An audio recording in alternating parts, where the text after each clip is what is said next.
Great to be back here at the Global Cafe, and I'm just thrilled to introduce my friend and colleague Alison Marshall. And Alison, welcome to the Global Cafe. Always great to see you. Last time I saw you, we were in London, and before that, we were banging around in the back of a van in Rwanda, which was always great fun. Great to have you here. Alison Marshall is CEO of Age International and a member of the Age UK Senior Leadership Team. She leads Age International's work on the needs and rights of older people across low and middle income countries, overseeing governance, advocacy, fundraising, communications, program funding, and humanitarian work. And Alison has over 25 years experience in international development. She was previously managing director of Sense International, working for and with people with disabilities. And before that, she held senior roles at the International Planned Parenthood Federation, UNICEF UK, Bond, and CAFOD. And Alison is on the board of directors of the Disasters Emergency Committee, INTRAC, and the Fair Trade Foundation. Well, welcome, Alison. Thank you so much. Great to be here and lovely to see so many faces today. Yeah, well, tell us a little bit about yourself, Alison. Tell us a little bit about the path to becoming CEO of Age International. Thanks, Gregor. Well, I suppose it's been all about rights, really. So here we are working for the rights of older people. My previous job with Sense International was about the rights of people with disabilities. So Sense focused on sensory impairment, but a lot of the work was to do with the Convention on the Rights of Persons with Disabilities. And of course, there's quite an overlap there with older people living with disabilities.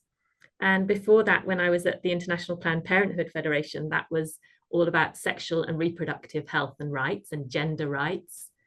So we connected with the CEDAW and other instruments. And then at UNICEF, that was children's rights. So the Convention on the Rights of Children. And before that, well, that's sort of ancient history, but with Bond, I worked, for example, on the Make Poverty History campaign. And with previous roles, the whole Drop the Debt and the Jubilee Debt movement. And of course, that's coming up again, this year being another Jubilee year. And we know what issues are created by governments being trapped in heavily indebted situations where the budget has to be used to repay debts, and also the trade justice campaign. I was a key part of getting that off the ground in the UK. Also very, very relevant at a time when trade negotiations and trade agreements are in the spotlight. Yeah, rather colorful at the moment. Yeah, indeed. And also always been a champion of women's rights, I guess. Outside of work, I was a founding member of the Women's Equality Party in the UK, which was a lot of fun. Okay. Well, and how about, tell us a little bit about Age International. Age International and, the constellation of there's some amazing work in the UK and coming out of the UK. Tell us about Age International, how it fits. Sure, thank you. Yeah.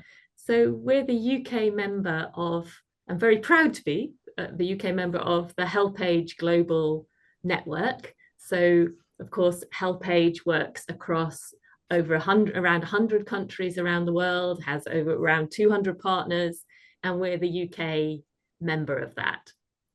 So our mission is to inspire and channel support from the UK for older people's rights and older people in very challenging situations across the world so they can improve their lives. So we share our vision with Age UK, which is working for older people here in the UK. And the vision is a world where every older person feels included and valued. So we work across themes like health, income security, in humanitarian situations, as well as in long-term development situations, and of course, rights. So a key thing that we're advocating for, along with many of you, is a new United Nations Convention on the Rights of Older Persons. And we're going to come to that, I hope, a bit later on this morning. Yeah, we'll get there. I, you know, today we're talking about aging with a human rights lens. Can you tell us about what are the particular challenges facing older women? Yeah, well, I was just very lucky to be able to participate in the UN Commission on the Status of Women, so the 69th CSW that just took place in New York.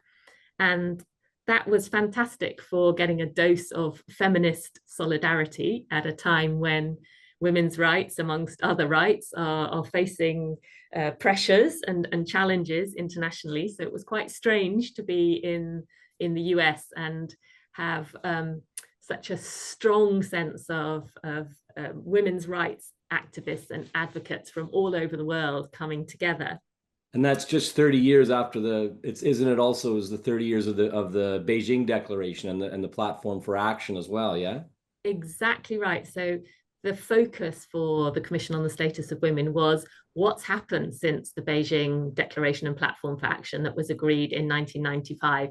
And for those of you who were around at the time, I think the headline that people remember is Hillary Clinton going there and saying women's rights are human rights and human rights are women's rights, which should never have needed saying, but nonetheless, that was the kind of one of the things that people remember about it. And it was such a breakthrough moment. And I think one of the reflections was, crikey, we really haven't done better than that in the last 30 years. You know, that was a high point. Crumbs, what does that say about us, our work, our politics, and women's rights and women's empowerment? So there was a sense of, what can we learn? And I think for older women who were recognised in the Declaration and Platform for Action, there has not been enough progress. There has not been enough visibility. And that leads me to one of the things I wanted to say that was a success out of CSW. So in the multi-year programme of work, which is CSW saying what they're going to focus on, the themes for future years, we had a real win. And thanks to the government of El Salvador, I think it was, for really pushing this, but others supported it. They have agreed that next year, the Commission place the issue of achieving gender equality and the empowerment of all older women as a focus area. Hooray for its 70th session. So for March 26th, that would be. So that's alongside the priority theme, which is access to justice, and the review theme, which is participation and decision-making in public life.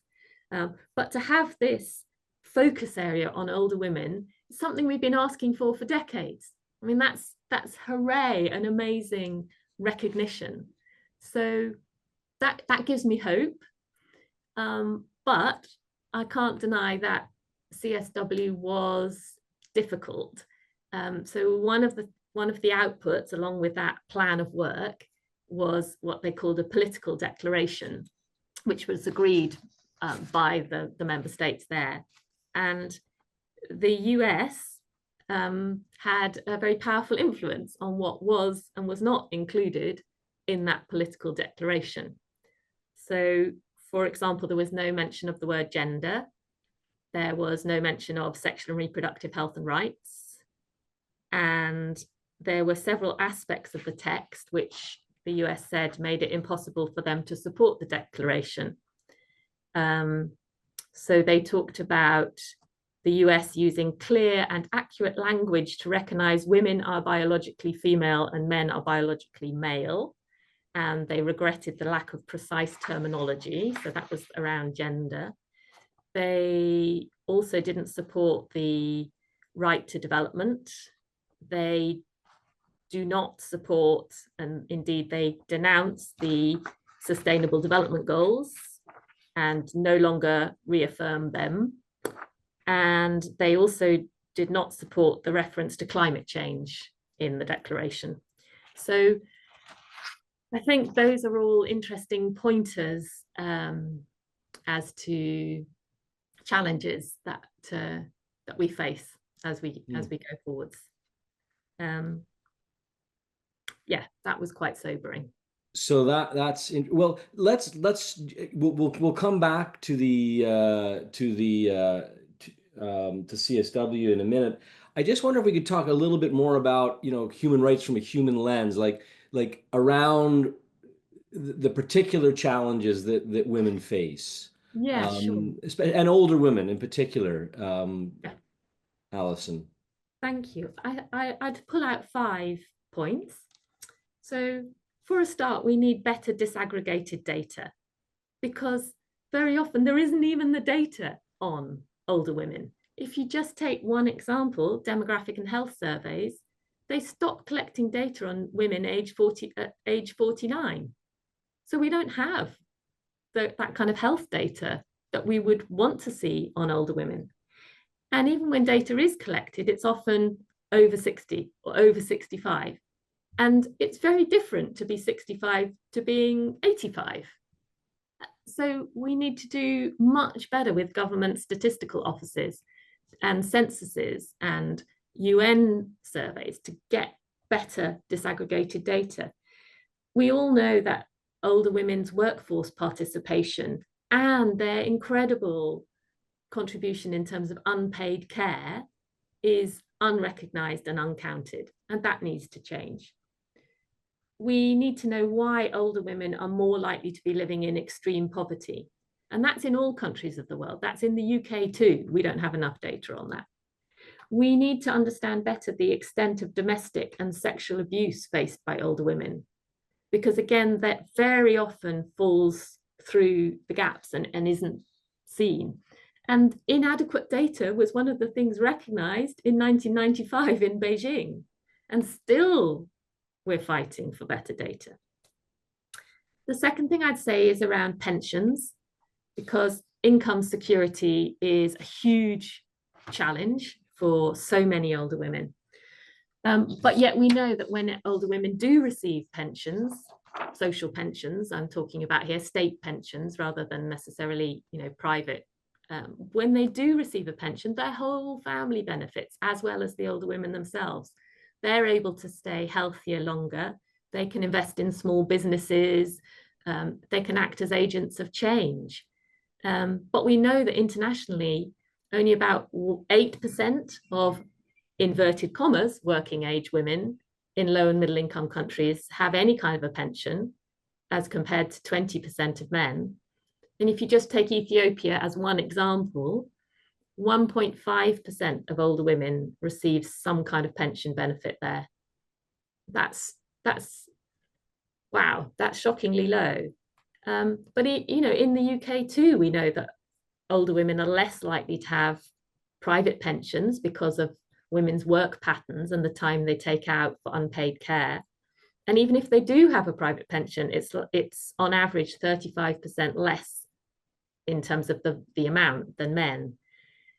And even here in the UK, women pensioners are more likely to be in poverty than men, with almost a quarter of women over 85 living in poverty here in the UK. So there's a lot to do on pensions. Okay, 3, I'd say digital inclusion, because the world is going digital. Older women less likely to have a mobile, less likely to be able to get online. And even if they do, they feel less confident to use the internet. They're more worried about scams and things like that. And yet we know that, linking back to pensions, internationally, pensions are increasingly being paid digitally through mobile money. So that means if the older women themselves don't have the phone to receive their pension, there's more risk of exclusion and financial abuse. So we really need governments, the private sector, well, and all of us really, to invest in building digital skills for older women and age-friendly design as well of digital services and safe digital environments. 4th, I would say health and social care. So we all know that older women, or women rather, tend to live longer than men. So we have more older women in the world, and that will increase as our world ages. But women are living more of their later years in ill health with one or more disabilities. So even here in the UK, where we do have the National Health Service, the average woman aged 65 will live over half of her remaining years in poor health. And a higher proportion of women have a disability than men in every age group over 50. So there's a real skew here. And if you link that up with care, the lack of social care provision, which means that older women themselves are carers of others, often other older people, then that means they can't be in paid employment because they're doing this caring or because they are unwell themselves.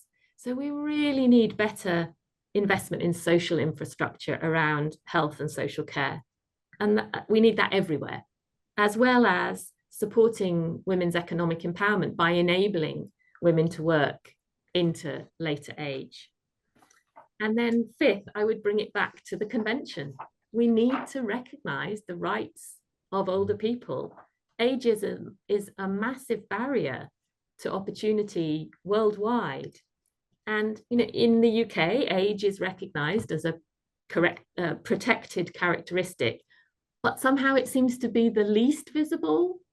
People are talking a lot about sexism, classism, ableism, but people don't really talk enough about ageism. And that does link to the point we were making before about violence and abuse. So we are calling really strongly on the UK government, not just to create a commissioner for older people in England, which we need for the older people here, but to stand up and be vocally supportive of the creation of a new convention on the rights of older people internationally.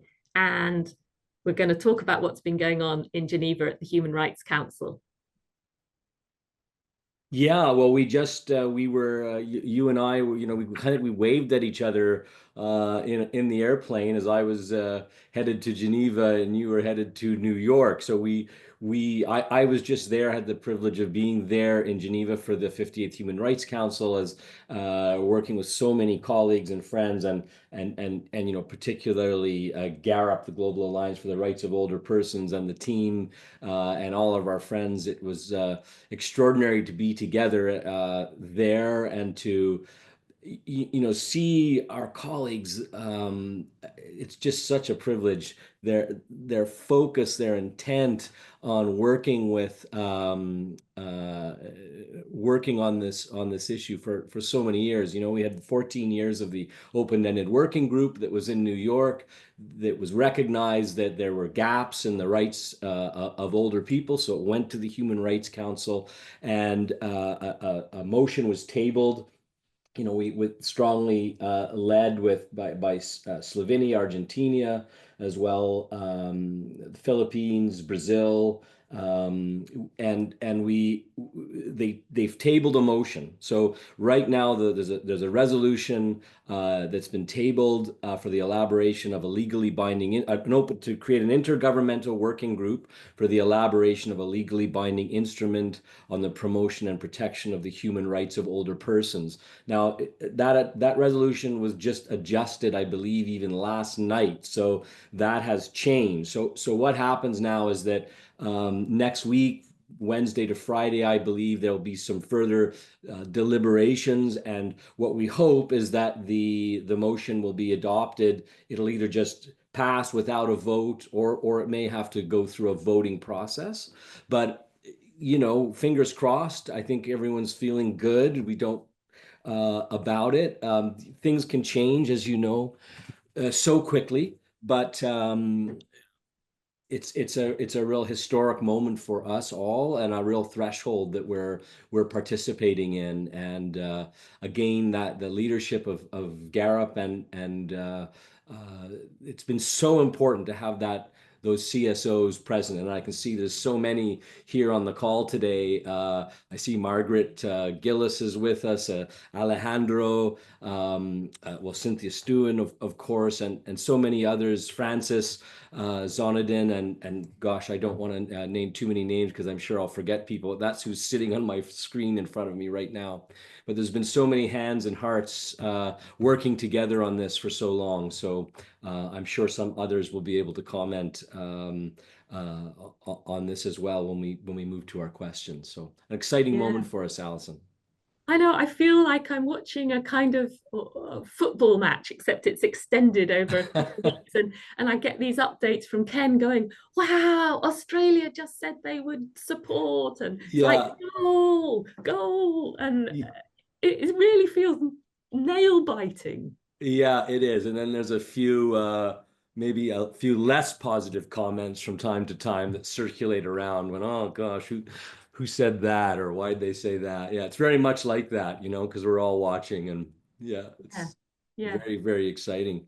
I just got a list of countries from Ken last night going, these are the co-sponsors and these are the additional co-sponsors. And one of them was the Marshall Islands. So I'm going, yay, the Marshall Islands, being Alison Marshall, it had nothing to do Of with it, but course. I'm cheering them on.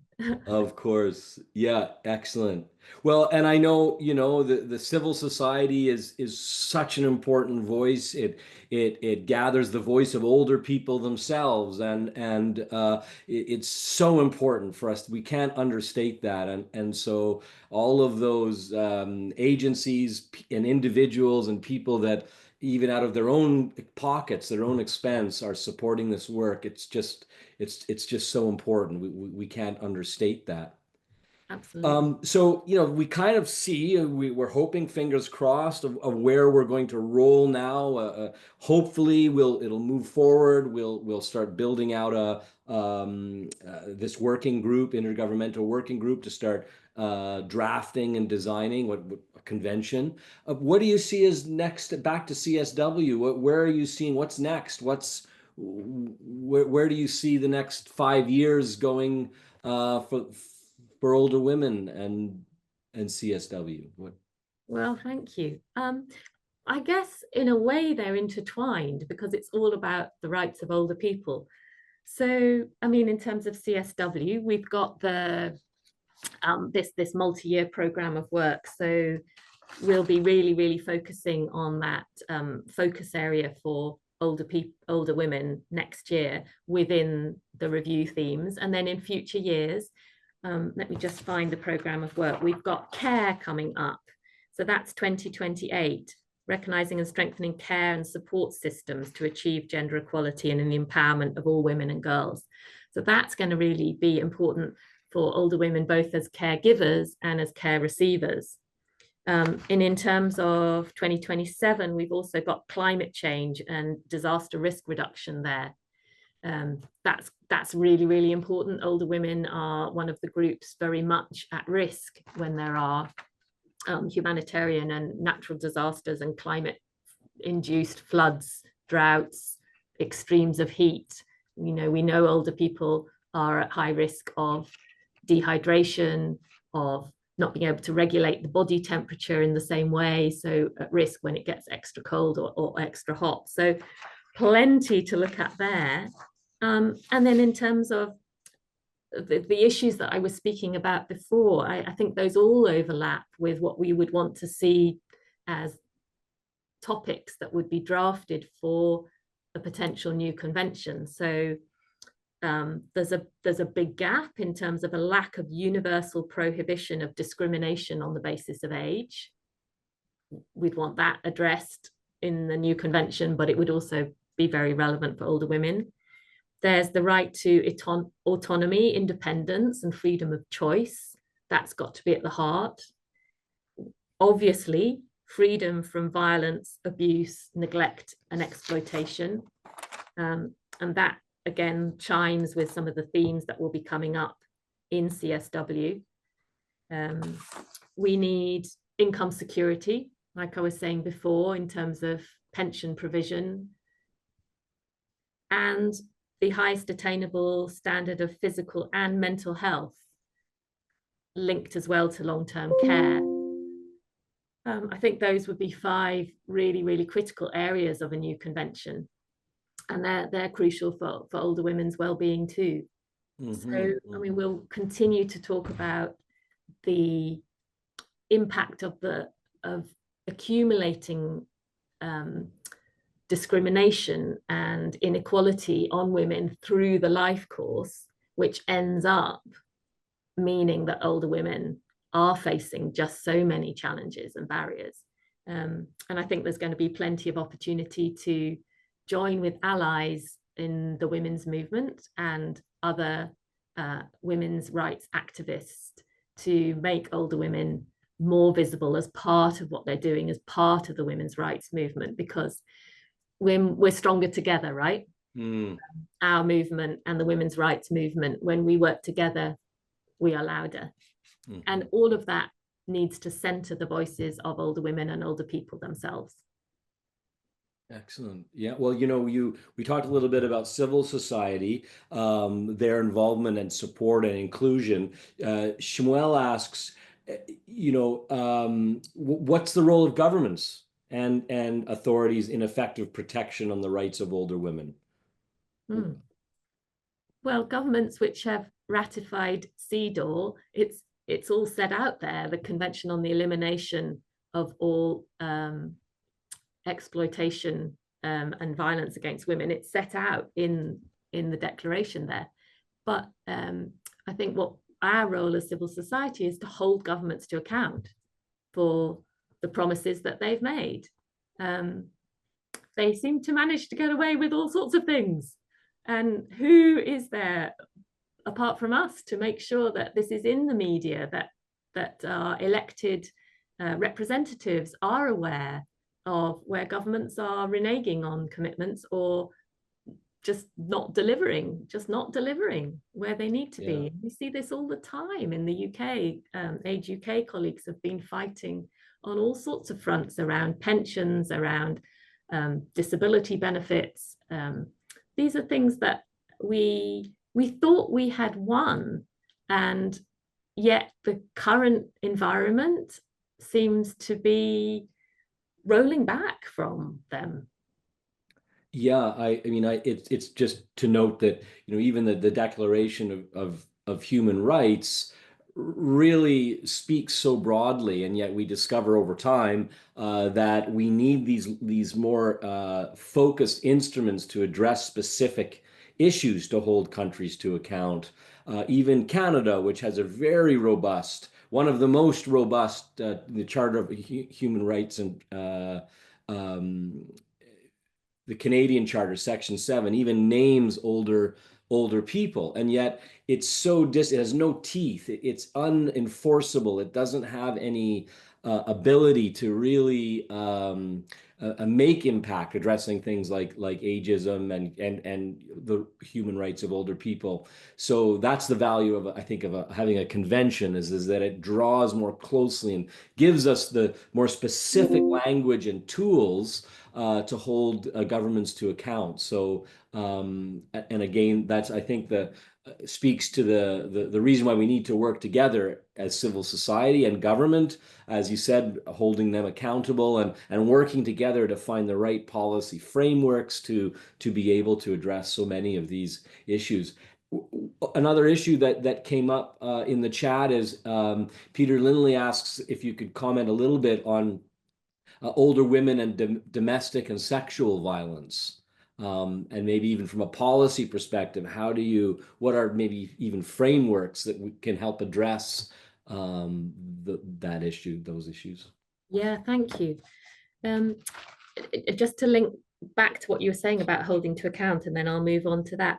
I think what we've seen with the Convention on the Rights of the Child, the Convention on the Rights of Persons with Disabilities, is that states parties have to do periodic reports to the special committees, which can then grill the governments about child poverty, for example.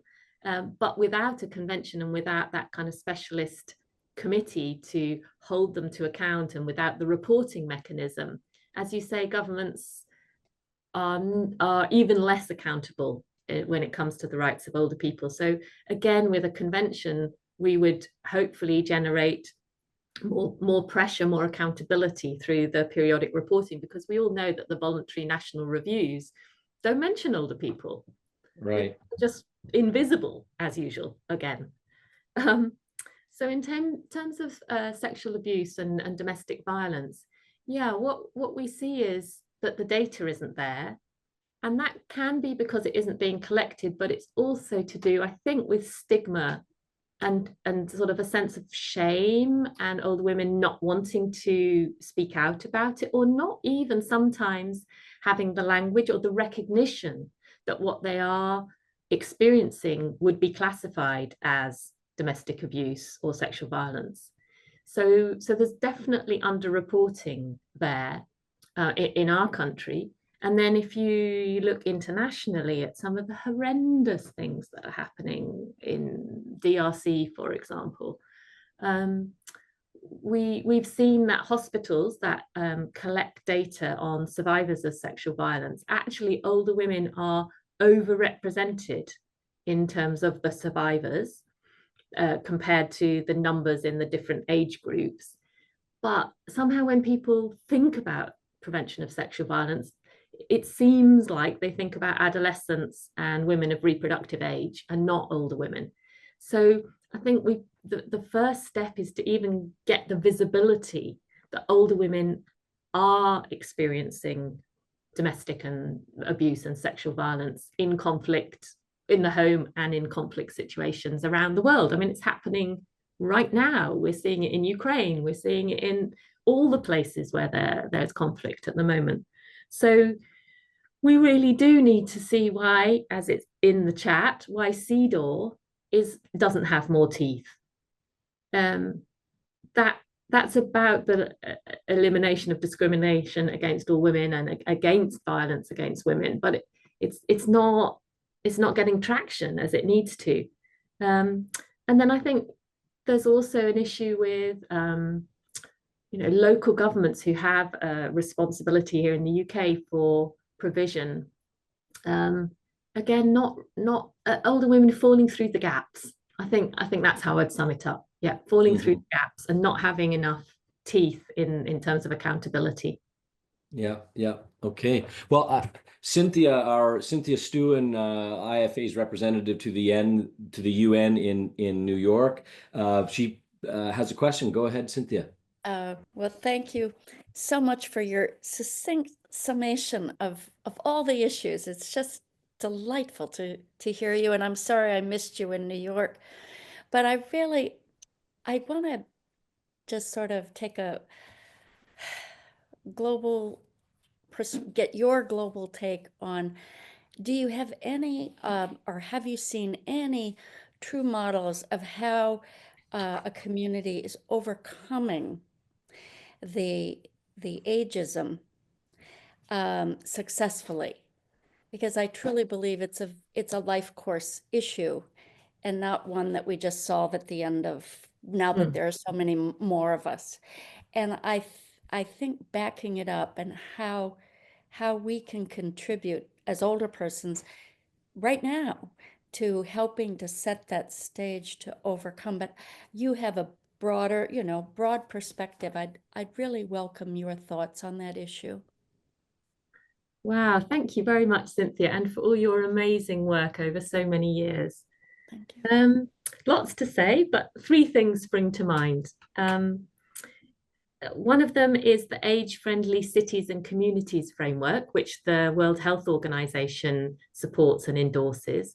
And there are examples from all over the world, all regions of the world, where local authorities, city mayors, and older people are working together with those of other ages to make age-friendly cities, which are in fact friendlier for everybody. We all know things like universal design, where you have a ramp instead of steps. It's better for the mum with the pram, the pushchair. It's better for the businessman with the wee suitcase, and it's better for a wheelchair user. It's better for an older person who may have mobility issues. I mean, that's a very simple example we're all aware of, but it's that point that an age-friendly city is a everybody-friendly city. And particularly, we're working at the moment to integrate climate adaptation into places where older age-friendly cities are being worked on. So thinking about what does it mean if there are extremes of temperature? What does it mean if it's more prone to flooding, for example? What does that mean for older people and for city residents? So I think that age-friendly cities movement has some great examples of intergenerational collaboration.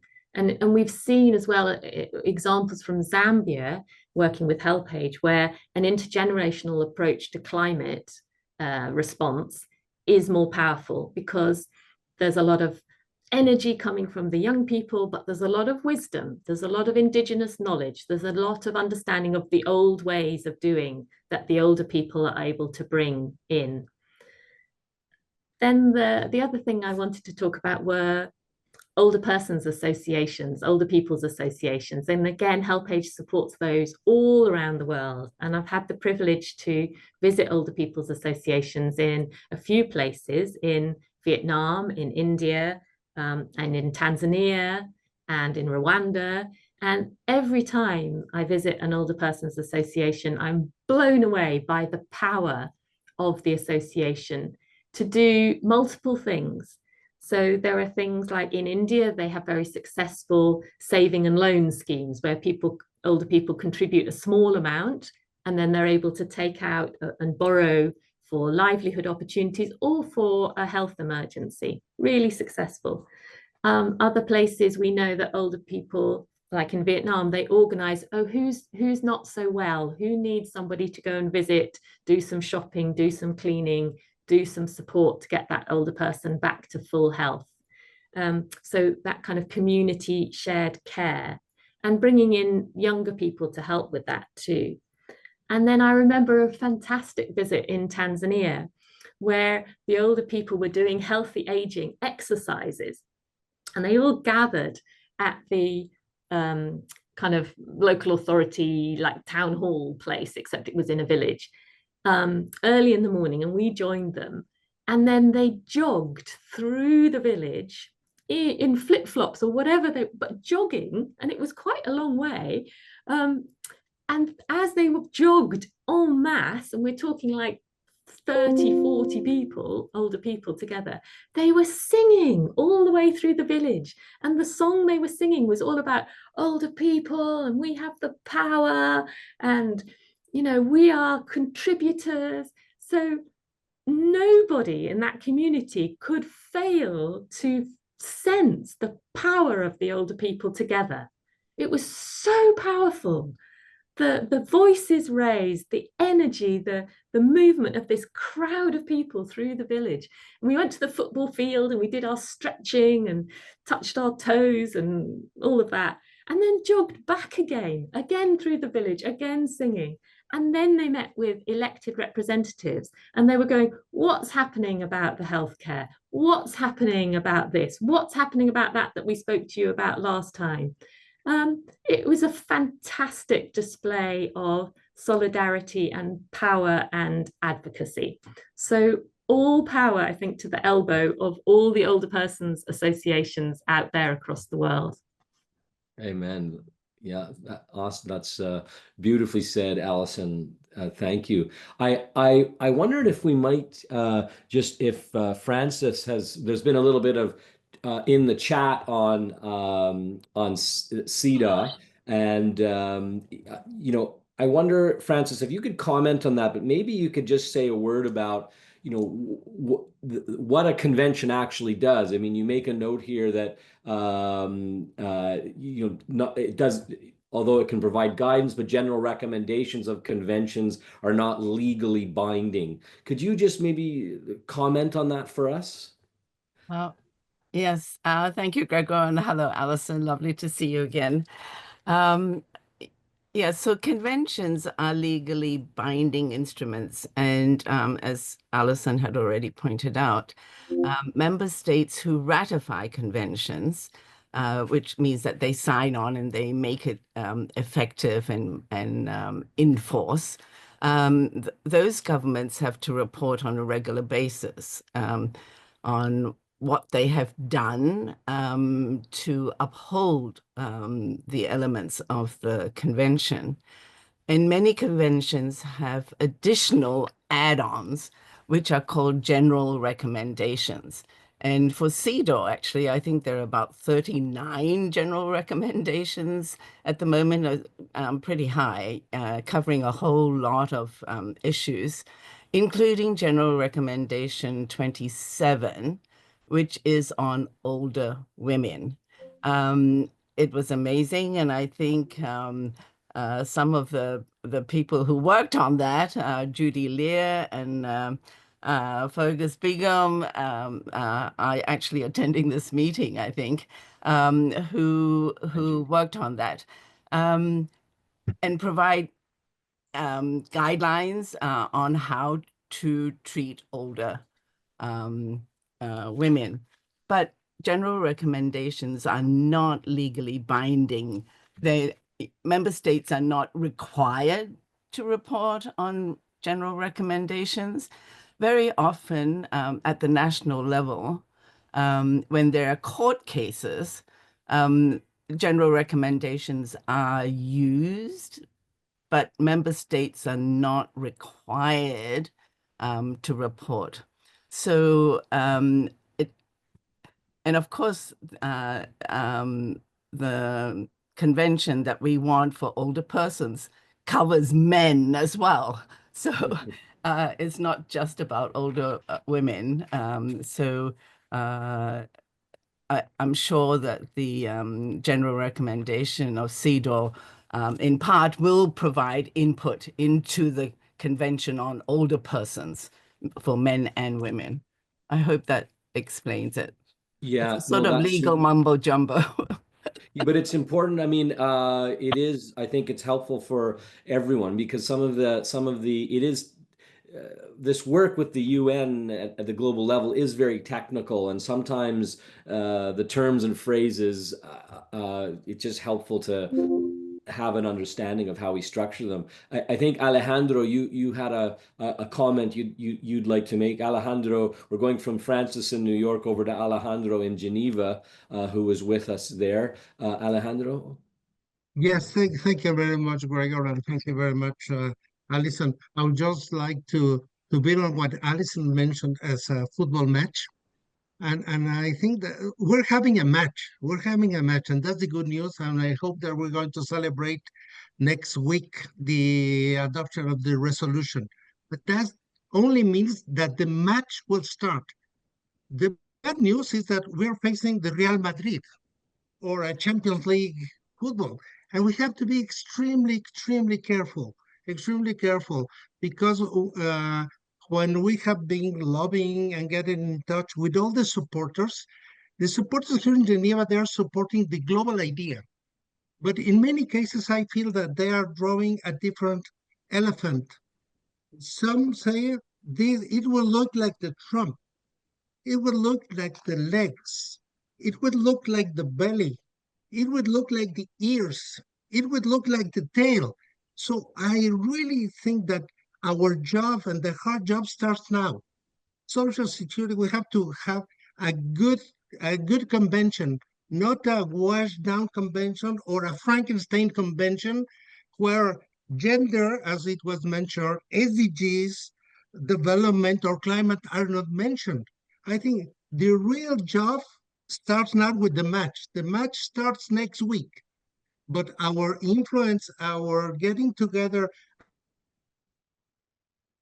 and what has been done in the last 14 years, is just starting again now. So I think we're in a crucial moment to start a match. And of course, as Francis just mentioned, this is really very technical, but it's also very political. And the final shape of the convention will be the result of negotiations and lobbying. So I think we will have to go to the gym, train, and be there at the match. Thank you, Gary. Thank you, Alejandro. Yeah, that's fantastic. And I wonder just Peter Lindley asks a question a little bit about observing other matches that have gone out there and other teams. he asked, can we learn from other human rights movements, such as the struggle for civil rights, the women's movement, gay rights? Is there a role for activism in seeking improvements for older people? What do we have to learn from other journeys and experiences? Yeah, I think the most recent convention that was adopted that's really, really helpful for us to look at is the Convention on the CRPD, the Convention on the Rights of Persons with Disabilities. And I wonder how much our football team for the Convention on the Rights of Older People is able to dialogue with those who were the leaders who managed to gain the CRPD. I think there are tactics. Yes, we're in a difficult and a different political climate now, but there are still tactics, strategies, and things that I think we could learn from them. And of course, at the heart of the movement for the CRPD was the nothing about us without us. It was the persons with disabilities themselves who were so central to winning that convention. And we need to do exactly the same and make sure that older people are in the forefront, in the lead, at the heart, at the center of advocating for the convention. Yeah, well, and others will have so much more to share, I'm sure, on this. yeah, and I think that there's roles for those who are able to be there and participate, but all of us can be participating in supporting in so many ways. Margaret Gillis from ILC Canada and ILC Global has been a leader in this for ages now. And Margaret, you're here. I'm going to just catch you on the spot. What do you think? How can we work together? What do we do together for these next phases as we look at the convention and so on? I think there's kind of two pieces to this. It's what you do as activists in your own country. And Gregor, you were a part of the movement here in Canada, which we really worked the last, I'd say, 5 years together and really in earnest since the beginning of the Canadian Coalition Against Ageism, to pull all the big major aging organizations in the country together to put pressure on the Canadian government. And we saw the outcome of that at the end of Open-Ended Working Group on Aging, where Canada spoke and said that they supported the movement of the discussion to the UN in Geneva at the Human Rights Council, which really brought us to the position we are today, where we're looking at drafting finally actually happening after 14 years. And that was concerted work. And then I think there is what we've done through GARUP, and we saw last week how effective we could be working with GARUP. And I'll just give you one small example. When Australia spoke at the informals at the Human Rights Council, they were initially lined up speaking basically the speaking notes from what we were hearing from Russia and Egypt and the countries, the Holy See, the groups that are against the convention. We got together, a number of us, and spoke to our allies in Australia, and of course some of them were watching. They went to the Australian government, and what did we see this week? They're supporting Australia's now supporting a supporter of the resolution. So I think the power is shown there, and we really need to be watching now because this is a critical time for us. We need to be organizing in our countries, and we need to be supporting GARUP. So that's my 2 cents worth. Thanks, Margaret. Thanks. Well, there's been a little bit of chit chat here. Isaac Corazgo Ortiz and Ana Maria Cruz Valderrama are talking a little bit about intergenerational support and how we, kind of shift the dialogue to younger people who maybe are not engaged as fully as they could be on this issue. Or do you have any thoughts on that, Alison? What an intergenerational perspective is on moving these things for the rights of older women, the rights of older people, and how do we engage with younger generations and make it a more intergenerational impact? Figure, after all, advocating for the rights of older people, in a way, it's not just about older people, it's about, from the life course perspective, we all belong to that, or will belong to that cohort. So maybe you could say a word on that. Thank you. I think it's really, really important that we have support from people of all ages. Otherwise, it's seen as special pleading and self-interest of older people only. And as you say, hopefully the lucky ones anyway, who are alive today will become older people in the future. But I do think we're at a funny old time right now in terms of some of the narratives which I hear out there on social media or circulating around a sort of resentment of young people against older people. That you were the ones who've let climate change happen, you've messed up our future, you're the ones who've had it good in terms of being able to own your own home or have a pension, and we're not going to have that kind of security of employment through our lives, and you've been the decision makers that have messed it all up for us. I would want us to change that around, but I think right now a lot of young people aren't really looking to the future. It feels as if we're in a moment where everything is about me and it's about now. And I think that's driven by social media and the algorithms and the whole kind of weird place that we are right now, which isn't encouraging people who are younger to think about themselves as older people. So I think we're swimming against the tide, but that makes it all the more important, right? I think that to link it back to your previous point and Margaret's about the activism in our own places, possibly you can see behind me here, this big box.